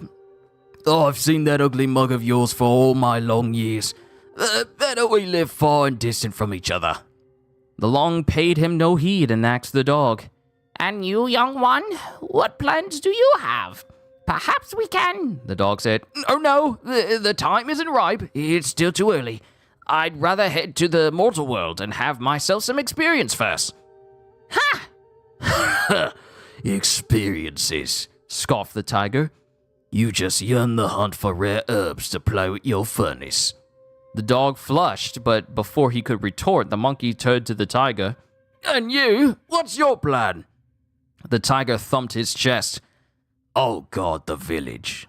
Seeing his friends had made their choices, the old long said, Well then, we don't need to travel together. Here's where we part ways, each to seek our path. When I meet that one, I'll gather you all again. With that, the 4 parted. Desheng heard a thunderclap and woke with a start. The dream had already faded from his mind. The dude dreamed about this entire troop reuniting under the destined one to Ruyi village, to Zodiac village in the Ruyi scroll. Dude already saw it. Shoot-dog! No divine arts, no meditation's trance. With a palm fan, he nurtures his pills dance. A sincere heart, the medicine he seeks, bored by human woes and worldly techniques. At the eastern end of, I'm thinking of Xingqiu. So, at the eastern end of Xingshu Alley stood a modest Taoist temple, home to a solitary Taoist. This Taoist professed to have discovered the ancient formula for an immortality pill from the sea, earning him a reputation as a miraculous healer. The Taoist pills, when taken by the sick, showed no significant improvement, and when taken by the healthy, had no noticeable effect. If anyone inquired about the efficacy, he would calmly explain, There is no such thing as a wondrous cure-all pill that can bring the dead back to life. True health arises from the harmony and smooth flow of one's essence, vigor, and spirit. Consequently, people began to doubt the Taoist's skills, leading to his temple being sparsely visited and few seeking his medical assistance. In the city, there was an old man named Mr. Chen, whose wealth rivaled that of nobility. Now in his 60s, he had fallen gravely ill, showing signs of being near the end of his life. His son sought out the Taoist and invited him to treat his ailing father. The Taoist had a yellow dog that he kept by his side at all times. This time, he brought it along to the Chen residence. The Taoist prepared many special pills for Mr. Chen. Although the household servants thought he was merely going through the motions, they dared not say much and watched from the sidelines. Unexpectedly, after taking the pills, Mr. Chen gradually began to eat and drink a little, and his breathing became smoother, showing signs of recovery. Yet, Just when everything was getting better, in one of the Taoist's pills-making sessions, his furnace exploded, killing him in the process. The household servants came to clean up the Taoist's temporary quarters, lamenting the whims of fate. To their astonishment, they saw the Taoist's yellow dog dressed in his clothes, walking out of the room. The dog was fanning itself with a tattered palm leaf fan and said, I had not planned to learn some mortal skills in the human world. Who would have thought that in this world great talents bring such peril? With that, the dog snapped the fan and disappeared. That's actually kind of funny to me. The Old Monkey. Ooh, Old Monkey. Countless souls pursue the immortal quest, seeking the Tao, but truth is not addressed. The fairy itself will never be ashore. Ask not when fruits will ripen, in the void they fade evermore. Some say he is Bodhisattva Guanyin. Some say he is Patriarch Bodhi. Some say he is Sun Wukong himself. Others say he is just an unnamed old monkey in the mountains. With the same posture, he always starts with the same line. Sometimes the mountaintop is empty and silent. Sometimes the summit is bustling with monkey cries. Whenever a destined one sets out on their journey, he gifts them with a handmade willow staff. As he breaks off the willow branch to send them off, he feels a twinge of reluctance in his heart. The immortals of the celestial court say he is gambling. The Buddha on Mount Lingshan says that gambling inevitably leads to loss. He says he neither gambles nor loses. He is just waiting for the stories the destined ones will tell him upon their return.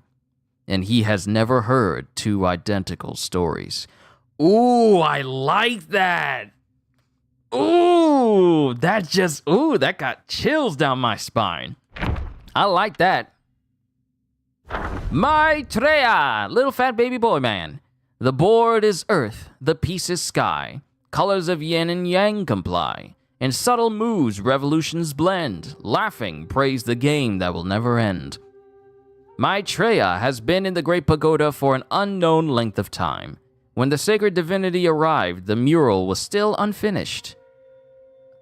I knew you would come, Maitreya said with a smile. The sacred divinity cupped his hands in salute. Your wisdom is unparalleled, Venerable One. You must have foreseen this day back on Mount Huaguo. Therefore, I beseech you, please, relieve me of my inner turmoil. Since your turmoil stems from Sun Wukong, he should be the one to answer them. He is dead, the sacred divinity said, his voice faltering as if unwilling to utter the word. I have already opened the path for you. No one will disturb you there. Take your mind to ponder, Maitreya said, stepping aside. Instantly, wind and snow swirled in from the opposite wall, casting a chill throughout the pagoda. The sacred divinity stepped forward as instructed, stopping. I just realized. God, this is Erlang. I just remembered that Erlang, the sacred divinity. This is Erlang! This is Erlang! Oh, come on. Sacred divinity Erlang cupped his hands in salute. Your wisdom is unparalleled, Venerable One. You must have foreseen this day back on Mount Huaguo. Therefore, I beseech you, please relieve me of my inner turmoil. Since your turmoil stem from Sun Wukong, he should be the one to answer them. He is dead, the sacred divinity said, his voice faltering as if unwilling to utter the word. I have already opened the path for you. No one will disturb you there. Take your time to ponder. Maitreya said, stepping aside. Instantly, wind and snow swirled in from the opposite wall, casting a chill throughout the pagoda. The sacred divinity stepped forward as instructed, stopping at the edge of the void. He turned back and said, By stepping into this painted Mount Mei today, the celestial court will not be able to find me. Venerable One, would Mount Lingshan know of your deeds? Maitreya laughed. Have we met before? The Erlang Shen I know is much uglier than you. Hearing this, the sacred divinity said no more and strode into the wind and snow. And that is what leads him to being in that painted void for the secret ending of the game. And also, pretty much the most epic boss battle out of the entirety of the game. Erlang, the sacred divinity. In skies high, his talents shine like plumes bloom pure and bright. His form defies the winter snow, a sacred being of light. With lofty heart, he claims no kin to the emperor above. His noble spirit dims the stars, unlocking the great pagoda. These are just monkeys. None of them have anything worthwhile. A celestial soldier used his spear to flip over a corpse, complaining to its fellow.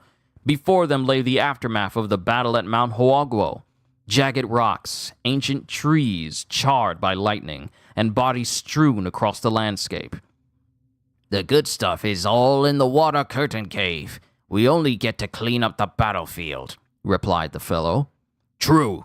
We just do the dirty work, finishing off those who aren't quite dead yet. With that, the celestial soldiers thrust his spear into a corpse and pulled it out again. They methodically checked each body until they reached a large boulder. The celestial soldier knocked on the stone. Watching this, his fellow said, "It's just a rock. What do you expect to find out of it?" The celestial soldier replied, "Don't you know? This is Sun Wukong." The fellow looked puzzled. Nonsense, how could this be Sun Wukong? "He died earlier, with his 6 roots severed and given to the Yaoguai kings. Born from a stone and now with his senses gone, he naturally turned back into stone after death." "Bollocks," said his fellow. "You don't believe it?" The celestial soldier boasted. "I was at the front of the formation and saw it clearly. When they dismembered his body, even the sacred divinity took a piece."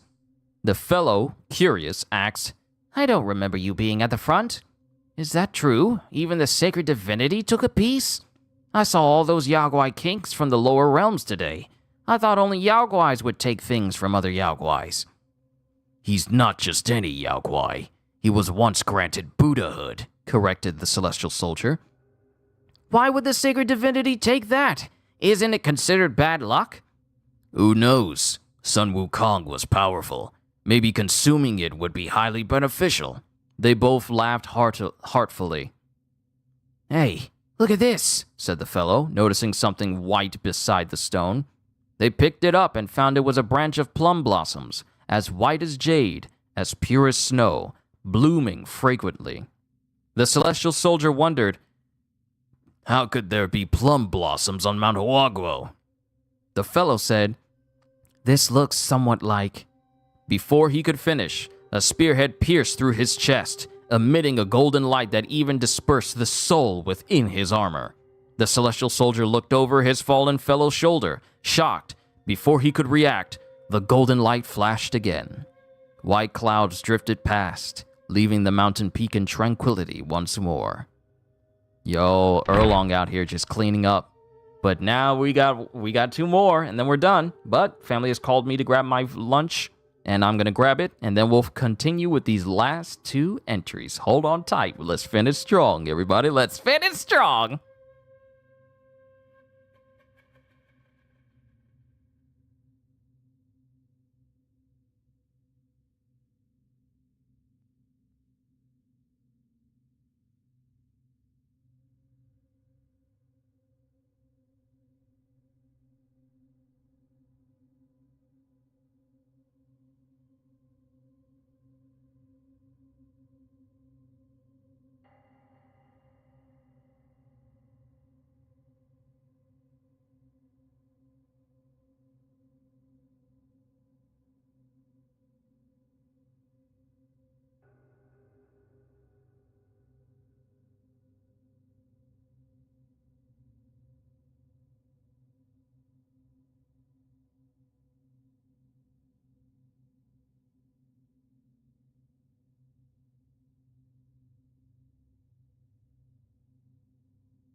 All right, got my food here. Pizza.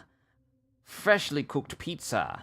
And air-fried tater tots with ketchup on top.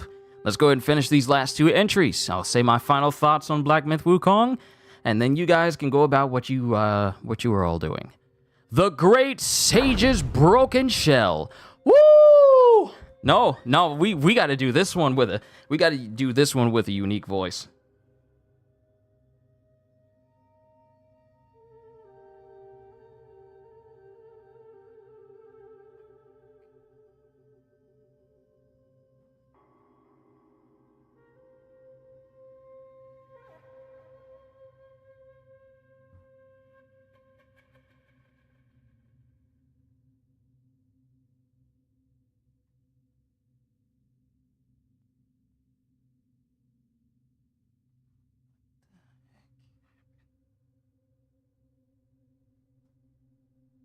I gotta get a good voice for this one.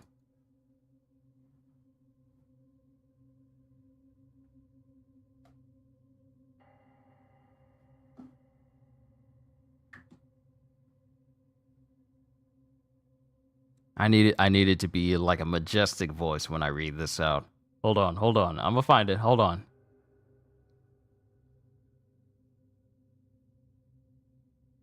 I need an echo effect. A good echo effect.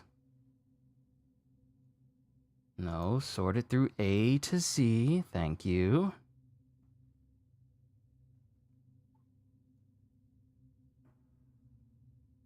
Okay. All right. Yes.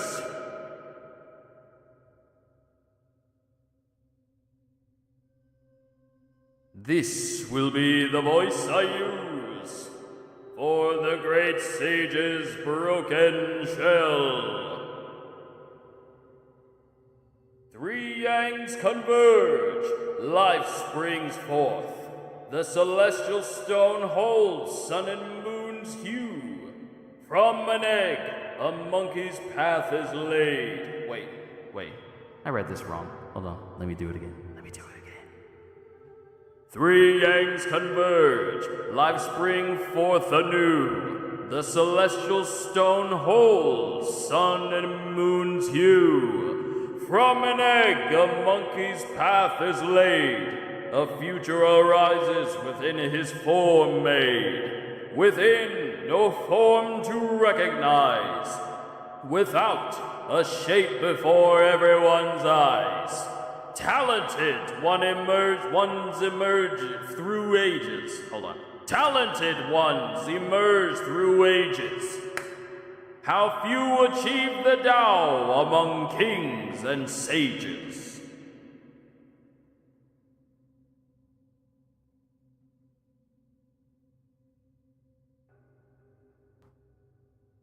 Ain't no way. No Nat is trying to be up in my room while I'm eating my food. Hold on, I gotta cover my food up.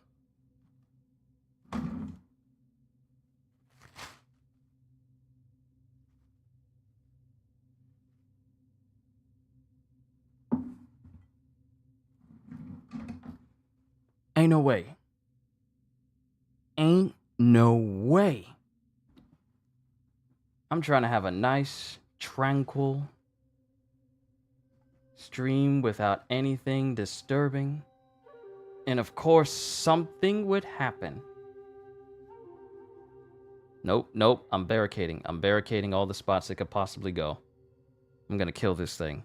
No, you are not flying up in my room while I'm trying to read. I'm sorry. That was a distraction. Let me go ahead and read this. And then I'm gonna kill this thing. How dare you be in my room while I'm trying to eat? How dare you?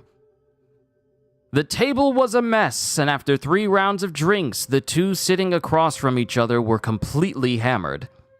Bajie, my brother, I'm done being the victorious fighting Buddha.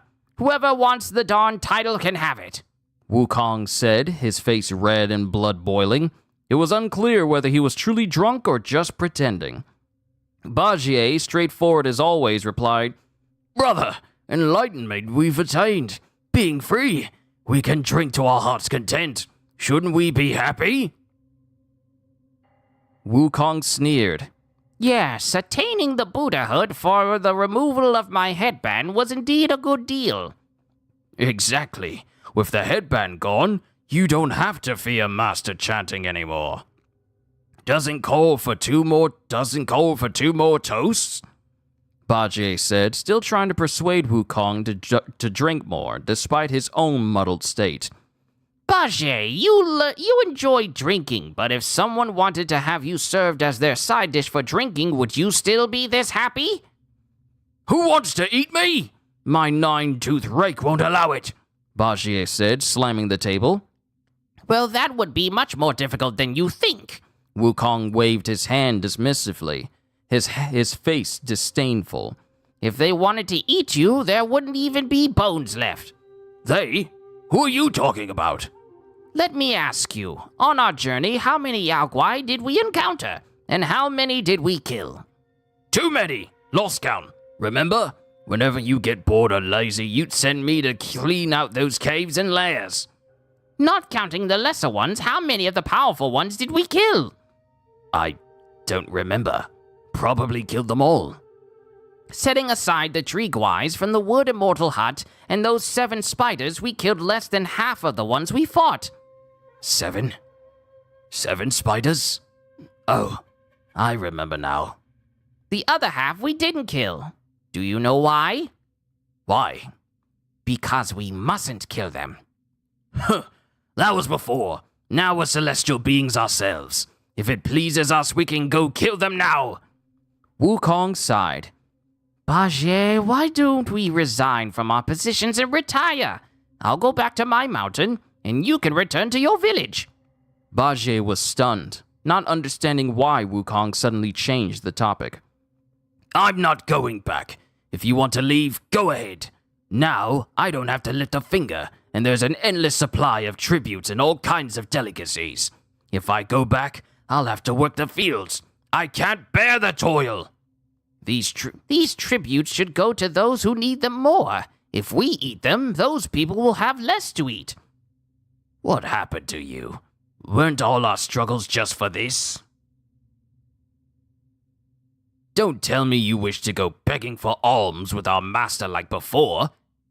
Forget it. Let's drink. Bajie couldn't remember when Wukong left Forget it. Forget it. Let's drink. Bajie couldn't remember when Wukong left the table. Before he blacked out from drinking, the last thing he remembered his brother said was, Immortality? It's not for me. Wow. Being immortal isn't all it's cracked up to be. Whoa. Whoa, when did my sound system get turned on? I don't remember turning that on. But onwards to the very last character panel here. Yuan Shou Cheng. No poem. Half a life in disdain, half a life in haste. One dawn of clarity, one dawn erased. Prophecies lag behind the schemes of man. No augury can stay an obsessed hand. Waves upon waves the world's perils lie. Dust upon dust, uncountable debts beneath the sky. Gatherings and partings like morning dew. Grudges and loves like lightning passing through. 1,000 years of rise and fall, nothing new. A century's success and failure, something true. Harvesting deeds by the destiny's decree. Fates rise and fall as sunsets flee. Harsh words spoken, ears they defy. Careless talk, hearts they pry. Crude strokes mar the eye's delight. Intent to sketch wounds for sight. Yaoguais and Buddhas, all in me. Fiends and gods, alike we see. My tears flow like springs, don't ask why. Laughing to the sky, its follies cry. Now, first of all, How did my TV sound system turn on? and secondly, we have now reached the end of the character entries for Black Myth Wukong, ladies and gentlemen. It has been an absolute honor reading all of these entries for all of you. This is where we part ways. It has been an immense honor and privilege to play the entirety of Black Myth Wukong for all of you. Thank you to everyone from China for instructing me in, different meanings and different things about this story that I didn't know before. Thank you for all of that. I was incredibly appreciative of all your advice and everything that I learned from you. I thank you for that. But to everyone else, thank you for making this one of the most fun endeavors I've had with the video game in quite a long time. And I'm looking forward to the next game where hopefully we can exhibit those sort of feelings again. Thank you, Kitty. Thank you, Shadow. Thank you, Hybrid. Thank you, everyone who tuned in today. This is the end of my little Black Myth Wukong journal sessions.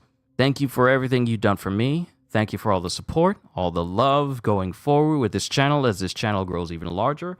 And all I can say to you is, hope you all enjoyed. Can't wait to see you all in my next video. Like, comment, and subscribe if you haven't already, because I am always looking forward to entertaining you. So have a fantastic day. And once again, as always, later, peoples.